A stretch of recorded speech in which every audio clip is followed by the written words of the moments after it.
friends, welcome to my channel. My name is Angela. If you watched Monday's video, yes, I am wearing the exact same thing. I thought if I had my lighting and everything set up to film my intro, I might as well do them both together. Today's video is part of a collaboration hosted by Savannah from Savvy Crafts with Savannah and Shayna from Robinson Repurposing. The theme for this video was to find something at the thrift store we could flip, redo, upcycle, makeover, whatever you want to call it, all for under $10. So the item itself had to be $10 or under that we are going to upcycle, flip, whatever. But we could also use materials that we already had on hand, or if we needed to buy something additional for the project, just what we bought from the thrift store had to be $10 or less. I will link both of their channels in the description box below along with the playlist. Make sure you check it out because there is going to be tons of inspiration for upcycling things you can find at the thrift store. Let's get started. The piece I'm going to upcycle today is this side table that I found at the Goodwill. It was $6.99, not a bad deal at all, and it wasn't in too bad of shape. So you can see there's a little bit of scratches, some scuff marks. The biggest thing was this little piece that had fallen off, and I didn't notice it when I bought it, and the corners were a little chipped, but we can fix that. Other than that, it is not a bad piece. It's in great shape, and I wasn't sure when I picked it up. I thought it was wood. Then I was doubting myself. I thought it might just be laminate, but then when I got to sanding it, I realized, yes, it is wood. Thank goodness. So the first thing we need to do is sand the top. So originally I kind of had a vision for this. I knew I wanted to do a farmhouse piece, but I wasn't sure if I wanted to stain it, paint it, do a combination. So I ended up sanding the entire thing, which was not necessary. We do end up doing some chalk paint on here, but it took a very long time for me to get all of those little details. And here I'm just using my palm sander. This is the first time I got to use this. I bought it maybe about a month ago. I've had an orbital sander before this, which I still have, but it wasn't my favorite because I couldn't get like really close to some of like the edges I would want to do. And this palm sander is great for that. I just took, I started out with, I think, a 100 grit sandpaper. I didn't want it to be too rough. I probably could have gone to an 80 and it could have made this job go a little faster, but it was fine. I got it done.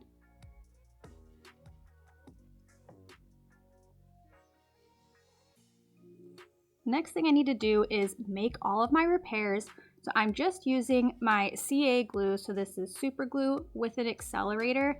And since this is wood, I could have used wood glue, but I didn't have a clamp that was going to be able to hold this in place while the glue dried. So the super glue worked just fine. Next, I'm taking this Durham's water putty, and I got this suggestion from Yvonne at Ginger Chick Rehab. She loves this stuff, and I had never tried it before, but I thought it was interesting since it was a powder that you mix with water, and it's 3 parts powder to 1 part water. And it says just stir to your desired consistency, which I wasn't really sure what that was supposed to be. I thought this was a little bit runny. It could have added a little more powder to it, but it still worked out fine. So I'm just going to take this and patch all of my scratches. I ended up having to like rebuild a few of the corners because they were really chipped up, really like deteriorated and gone. And this ended up working so well. I am so happy that I tried it. So then I needed to sand all of that, not wood fill, I guess it is a type of wood filler. I needed to sand all of that off, and this stuff really was amazing. I had to bring my piece inside because it started going down to like the single digits here, and it's been snowing every single day. So my, the wood filler, the paint, the stain, all that stuff was not gonna dry properly out in my garage. So unfortunately I did have to bring it inside to do the rest of it.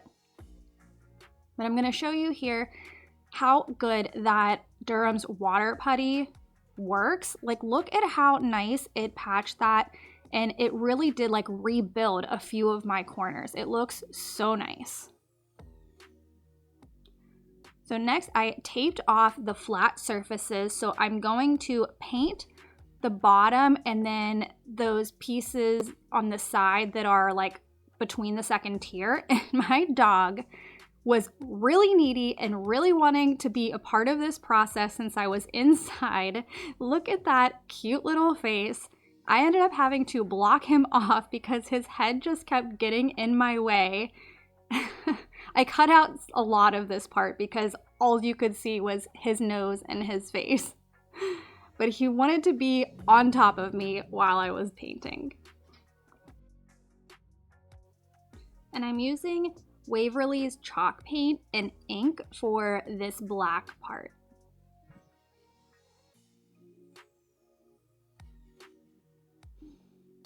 He just keeps popping in there. And the most satisfying part of peeling off that tape, I love frog tape. This is my favorite tape to use ever. But then I'm going to take Varathane, what is this called? Stain. In the color Espresso to stain the wood part. Now I'm a little disappointed in the color this turned out. You can see that that bare wood has a red undertone to it, and I knew that when I had sanded it. I knew it was going to have a red undertone, and my initial idea was to do a whitewash and then put the espresso stain on because I thought that would cancel out some of the red. I don't know why I didn't do that. Well, I did try it on like the underneath part. I tested a little patch and I didn't really love how it looked. I thought it ended up looking too light. But then the next day when I came back and looked at it, it really did look how I wanted it to. So I'm a little disappointed in myself for not sticking with what I knew was going to work. But I do still like how it turned out. So you'll see I'm not going to keep it black. I think against the black it really does look more red. But we're going to go over that black with another color, and then I think it helps make the red less obvious.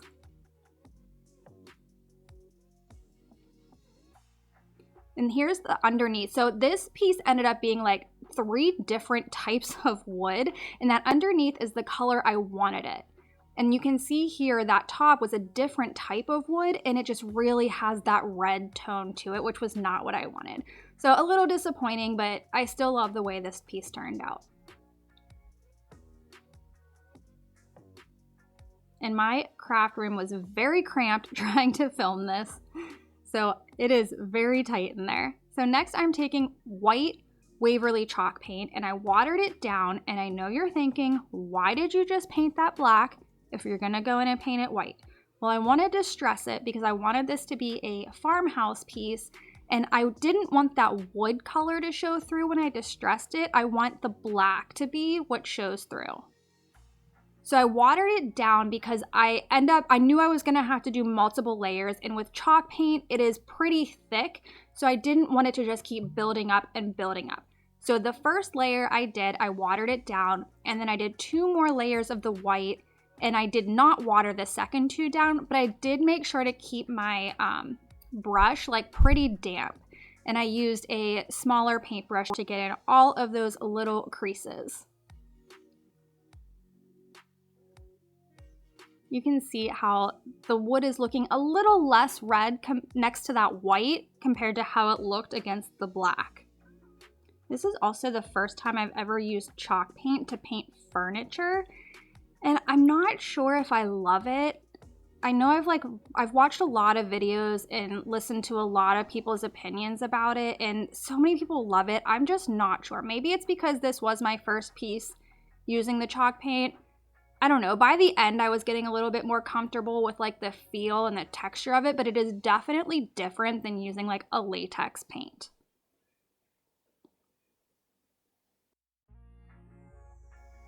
So now comes the fun part of distressing it, and I took a 220 grit sandpaper, and I feel like you really can't see in this video footage how it looks. It looks so good in person, but I did end up switching over to an 80 grit sandpaper because I felt the 220 just like wasn't getting the job done how I wanted it to. You can kind of see it here, but it definitely looks so good in person. I'm a little disappointed that you can't tell as well in the footage. But also, I'd love your guys' opinions whenever you see the final project. I don't know. I'm not a big farmhouse person, so like, did I distress it too much? Not enough. I'm kind of feeling like I didn't distress it enough, but I do really love it. I really just tried to focus on like those corners and like the details to bring all of that out.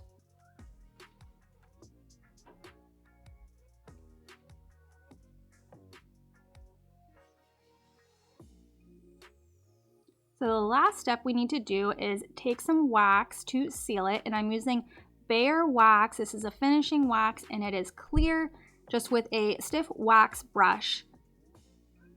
And I'm gonna buff this into all of the little crevices, make sure I get it in there going in all different directions. My brush was fraying here, all of the bristles just kept falling out. But anyways, I just made sure to like go in circles and vertical, horizontal, just all around to get that wax in there really well.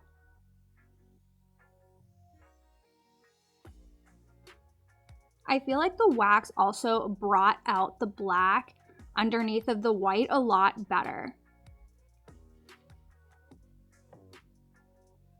It does say on there that on the jar that it brings out the details when you put it into like the cracks and the crevices. So maybe that's why it did end up turning out looking so beautiful.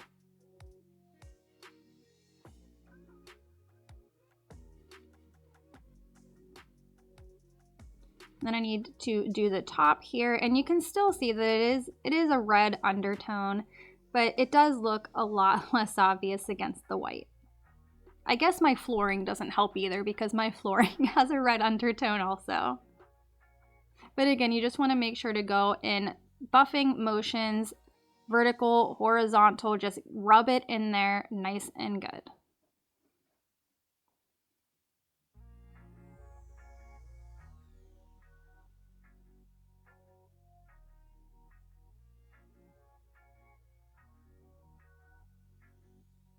And after I was done waxing it, I let it sit for about 30 minutes, and then I came back and wiped off any excess and really just buffed it into that surface.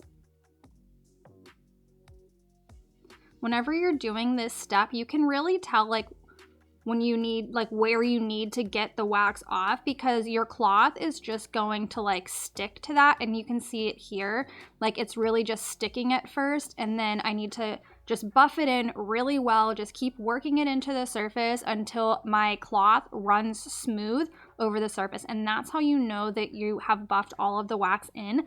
Otherwise, it's gonna end up leaving like a sticky residue behind.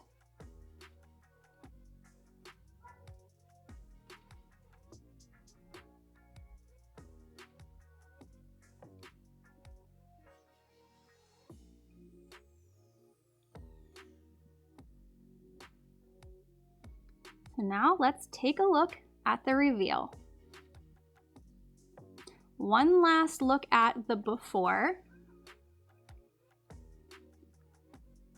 And here's the after. I really love the way this turned out. You guys have to let me know what you think of the farmhouse style. Did I achieve it? Should I have gone a little farther with the distressing? I don't know. Give me your opinions, give me your feedback. I am open to it because I am not a farmhouse person, so I don't know.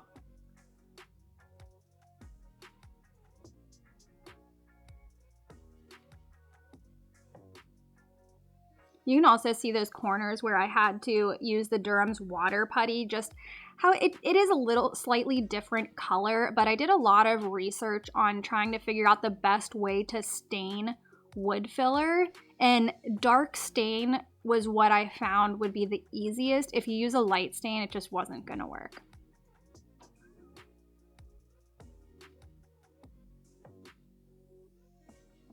So here you can get a better look at that beautiful detail and the distressing. I really do love it. I'm gonna be a little sad to sell it. I hope you enjoyed that furniture flip from the thrift store. This was definitely something very different for my channel. Not different for me. I've upcycled a lot of furniture in my day, just not on my channel. And it was also a very different decor style than what I have in my own home and what I am used to. So let me know what you think in the comments. See you next time.